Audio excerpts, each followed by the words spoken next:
So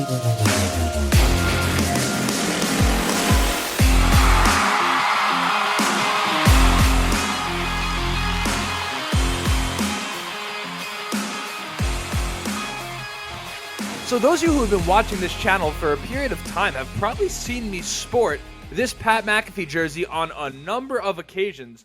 Captain Patch and all, this right here is one of my prized Colts possessions. And this, by the way, sidebar about Pat McAfee jerseys, if you ever want to travel to an away game as an Indianapolis Colts fan, you don't want to get spit on while you're trying to buy your hot dog and your beer, this right here is the jersey, and I put it to the ultimate test. If you remember when Jacoby Brissett was brought in at the end of the game against the Philadelphia Eagles in Lincoln Financial Field to throw the Hail Mary for Andrew Luck, I was there in a Pat McAfee jersey, and even though those people were ruthless, Philly, I mean, if you want to talk about sports fans that are willing to chirp, Philly is amongst the top of the list, and I was getting all types of compliments on this Pat McAfee jersey. I mean, people literally said, I'm basically quoting, would be like, oh, fuck the Colts, but also Pat McAfee, that's a pretty good jersey. I mean, this one right here will keep you safe and sound if you travel, but that's neither here nor there. The only reason I go on a rant about the Pat McAfee jersey is because for a long time, this was the guy, and really is the guy, that is synonymous with the number one in the city of Indianapolis. That is until this season, because it looks like the Colts have a new number one coming onto the scene. Josh Downs. How can you not be incredibly excited about what he is going to be for this team going forward? And real quick, for the nerds that are into the stats, right? Yeah. Josh Downs is on pace for 85 receptions, 1,005 yards on the season. Now, I don't know what you know about statistics. I don't know much about them because I'm not a nerd, but I know that right there is a pretty good season. But numbers aside, have you watched this kid? I mean, I'll tell you what. One of the great things you can have for an offense, particularly offenses now in the NFL that are often predicated on that West Coast philosophy, trying to drop back, get the ball out fast, having a great slot receiver helps an offense keep the chains moving and keep things efficient on a level that sometimes a guy on the outside just cannot do. I mean, you talk about some of the great pass rushes in the game today. That slot receiver is going to be a security blanket for your quarterback.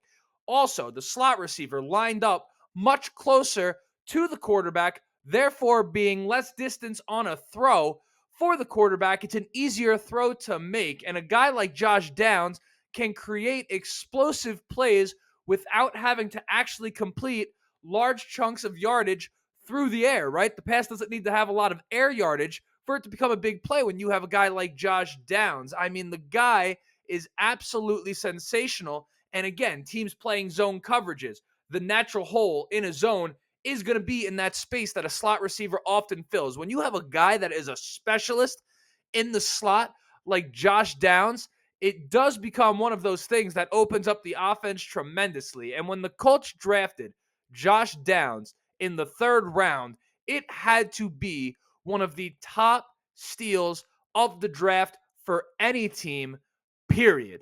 I would not have blinked. In fact, I was lobbying for the Colts to go draft Josh Downs in round 2, where ultimately they traded down to pick 44 to get Juju Brents. I wanted Josh Downs at pick 35, and then for him to slip into the third round and us to trade up to get him, that was a home run. And then when Chris Ballard called him and he's crying and he said, "You're not going to regret this." I mean, some guys, say what you want about cliches and generalities. Some guys just have an it factor, right? They just have a presence. There's just something about them. And Josh Downs has a little bit of sauce that you just cannot teach. And then you see the catch in this game on the sideline was just a heroic catch.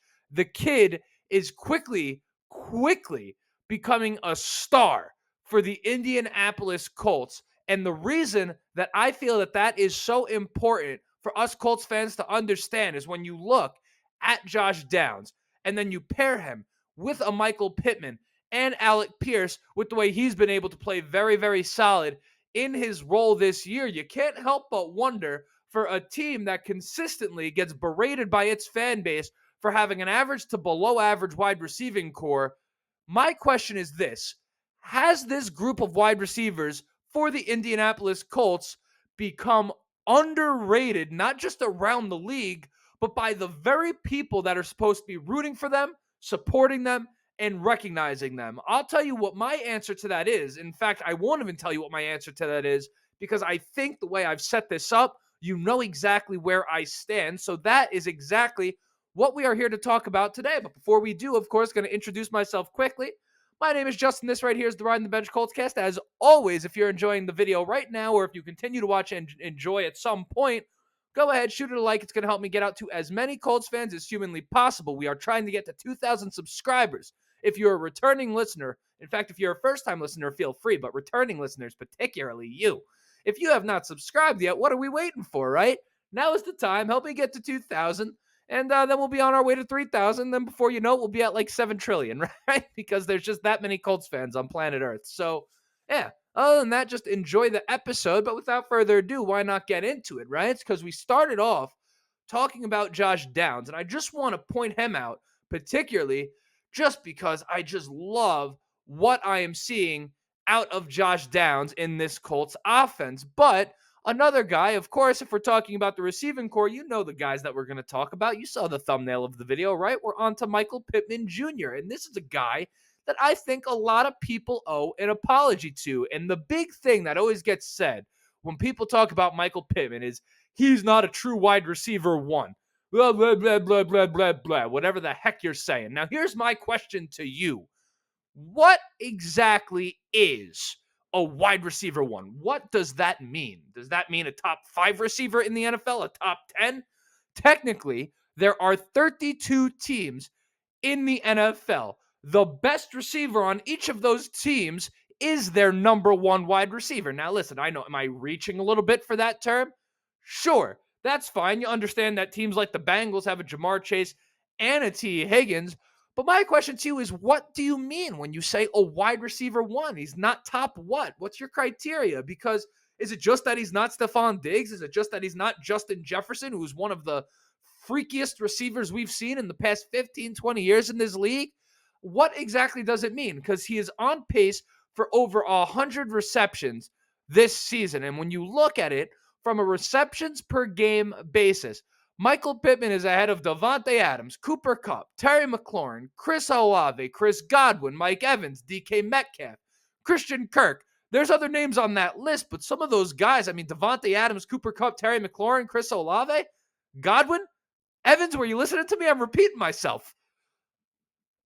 Is that good company? Is that a good group of guys to be above? He's top 12 in this league in receptions per game. And we have seen Michael Pittman make explosive plays this season, whether it's taking a screen to the house or whether it's his second reception against the Browns that literally had the camera shaking. Were you watching that on TV? The guy has had a different quarterback every year and has consistently been productive, let alone the fact that he's the consummate professional, a team guy, not a diva. I mean, I just don't know what else people want out of Michael Pittman. He is everything they wanted and more when they drafted him in the second round. Am I missing something? What am I missing, right? Because for those of you, and I'm asking you guys who think he's not a true wide receiver one, what does it mean? After everything I just said, all of that, give me an explanation that wasn't just addressed in everything I just said. What am I missing about Michael Pittman that makes him not a wide receiver one? If you ask me personally, it would be an absolute travesty if Indianapolis was to not re-sign Michael Pittman and keep him here. And I'll tell you right now, I can almost guarantee you that that's what's going to happen. You don't just let guys like him walk for no reason. Michael Pittman is exactly what you want out of a guy for the Indianapolis Colts. Again, challenging all of you who are against Michael Pittman, although I feel that list is dwindling. What am I missing? How is he not a wide receiver one? This I just don't understand. Now, we bring it over to Alec Pierce because this is a guy that was crucified by fans of the Indianapolis Colts for having drops in the preseason, which don't even matter, right? Ever since then, all he's done is basically catch everything that comes his way. Now, I think part of the issue with an Alec Pierce is that he has been miscast on some level by the organization in terms of the role they're trying to have him fill. I don't think Alec Pierce is a natural deep threat. I think he's a guy that can use his body to make some acrobatic catches, but that doesn't technically make you a deep threat. Sure, those catches can be down the field, but I think he could do it at all levels. The one question I do have about an Alec Pierce is you do wonder how good he would be without a Michael Pittman on the field. I mean, it's essentially relegated to the third option. I just wonder, Lord forbid, knock on wood, my goodness, because I would never want to speak this into existence. If a Michael Pittman went down, you do wonder exactly what Alec Pierce could bring to the table, because every now and then he has a catch in a game that makes me say, oh my goodness, this guy is a little bit of a freak. So you look at these three right here that I feel, other than Josh Downs, don't get any credit from Colts fans, let alone around the league, right? They don't get any credit at all.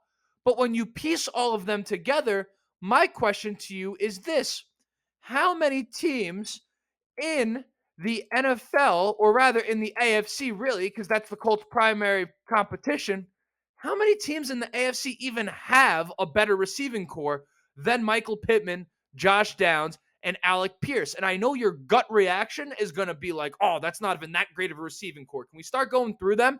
Because I think you're going to be very, very surprised as to what you see here. Now, the Dolphins, I'm going to start AFC East. I'm going by division. Dolphins. Well, all right. Right? The Dolphins probably have the best receiving core in football between Jalen Waddle and Tyreek Hill alone. I mean, what are you going to do about that with that speed and what McDaniel brings to the table as an offensive coordinator? We understand that. The Buffalo Bills. Okay, they have Stephon Diggs.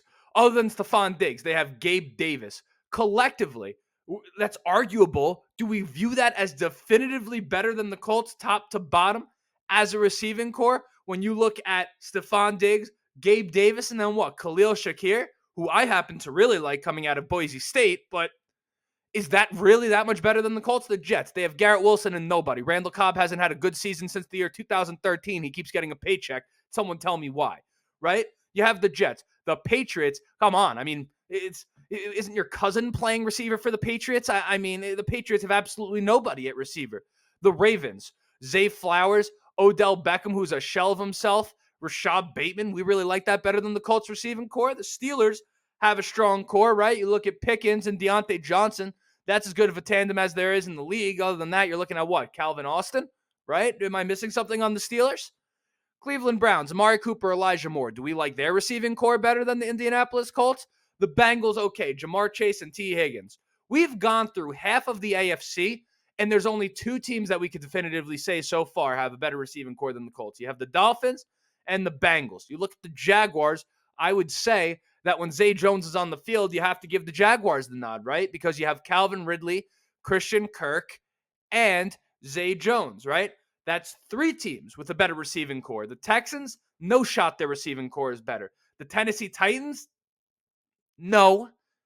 Kansas City Chiefs are notoriously known for not having any weapons for Patrick Mahomes other than Travis Kelce. Their best receiver is Rashid Rice. You look at the Chargers, it's Keenan Allen, Josh Palmer, and Quentin Johnson, who only knows how to run routes from the left side of the field, okay? The Raiders, okay, I kind of like their receiving core. Devontae Adams, right? Jacoby Myers, Hunter Renfrow, and then the Broncos, Cortland Sutton and Jerry Jeudy. I am a huge Cortland Sutton guy. Absolutely love him as a player. I don't think their receiving core is better than the Colts collectively. So we're looking at the Raiders, the Jaguars, the Steelers, the Bengals, and the Dolphins. 5 teams. There are 16 teams in the conference. The Colts have a better receiving core than over half of them, and it's a receiving core that is growing. Now, even if Pittman is as far along as he is going to be, in my opinion, Michael Pittman cannot be argued outside of the top 15 to 20 receivers in football, period. We don't know how good Josh Downs is going to be. Slot receivers like him, a guy in Josh Downs, listen, if you give me two types of guys, for example, you look at a Quentin Johnson over in Los Angeles, that guy is a physical freak of the highest order, okay? But that's all he is. Josh Downs is a guy who has the right tools. He's a twitchy type of athlete, right? Great lateral speed, but a great understanding of spacing and route running and has been entrenched in the game of football his entire life. I'll take a guy like Josh Downs over a guy like Quentin Johnson 100 times over 100 because he's the type of guy that has to get the most out of what God has given him, which ultimately is a 5'10", 180-pound frame, and Josh Downs is able to do what he does with it. I mean, how good can he be? And then Alec Pierce, we don't know quite what he's going to ascend to yet. Now, listen, is he going to be great, spectacular? I don't know, probably not. But when you combine all three of them, why couldn't that be a good enough receiving core for this team moving forward? If we're able to run the ball, we have Jonathan Taylor under contract, and then Anthony Richardson hopefully comes back next year. All of those things together, why couldn't that receiving core be good enough? Now, if the Colts stink and they have the number 2 pick in the draft, I'm not going to tell you not to draft Marvin Harrison Jr., but I do feel there's a bit of a narrative around this receiving core, and I just kind of wanted to address it. I want to hear what you guys think. Have you started to come around on this group right here? I've always been pretty bullish on this group because I think they get a bad rap from Colts Nation. Josh Downs is obviously beloved, but Michael Pittman and Alec Pierce really, all things considered, particularly Michael Pittman Jr., do not get the love they deserve from Colts Nation, and I'm here to call it out.